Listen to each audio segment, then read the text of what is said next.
দেখ এই যে এত সুন্দর রোমান্টিক ওয়েদার, হালকা হালকা বৃষ্টি পড়তেছে, এই ওয়েদারে কিন্তু চা খাওয়ার আসল মজা, তাই না বল? মানে সুন্দর বাতাস, বৃষ্টি, মেঘ আকাশে, কি সুন্দর এক কাপ চা হাতে, হালকা একটা চুমুক দিলাম, কি মজা, তাই না? আমার মনে হয় কি জানো, যে এই বৃষ্টির সিজনের জন্যই চা বানাইছি রে, নাহলে চা এমনি আবিষ্কার হইতো না। এই আপু, এই রোদ্রে এই গরমের মধ্যে রোজ রোজ কি চা খাও? গরমের মধ্যে তো চা খাইতে হয়। দেখ বাইরে কি রোদ, আবহাওয়াটা দেখছো, দেখ তাকানো যায় না, এত রোদ, ঘাম পড়তেছে লিটারালি। এর মধ্যে এক কাপ চা খাইলে মনে হয় কি যে একদম শরীরের মধ্যে একটা ফ্যান ছেড়ে দিছে, এমন ঠান্ডা বাতাস। গরমের মধ্যে তো চা খাইতে হয় বোকা। শোন, চা হচ্ছে গরমের মধ্যে একটা রিফ্রেশমেন্ট। তোরা কি জুস টুস খাও, চা খাবি? খাবি তুই? জীবনেও না, তোমার চা তুমি খাও। একদম আমার জন্য এক কাপ চা অর্ডার দিত। চুমুকেই মনে হয় যেন কি যে ফ্যানের বাতাস লাগতেছে গায়ে।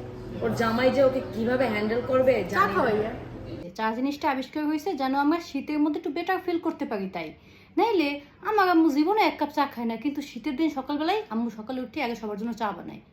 খালি আম্মু, এই যে দেখ আমরা সবাই শীতের দিনে কম্বলের মধ্যে দিয়ে বেরিয়ে চায়ের দোকানের সামনে ভিড় কেন?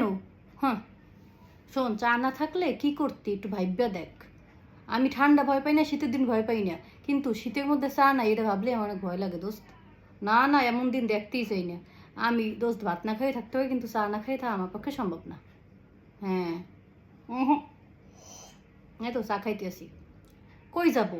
না না না, কোনো পার্কে টার্কে, কোনো রেস্টুরেন্টে না। চা খাইতে যাবি? হ্যাঁ তাইলে যাওয়া যায়।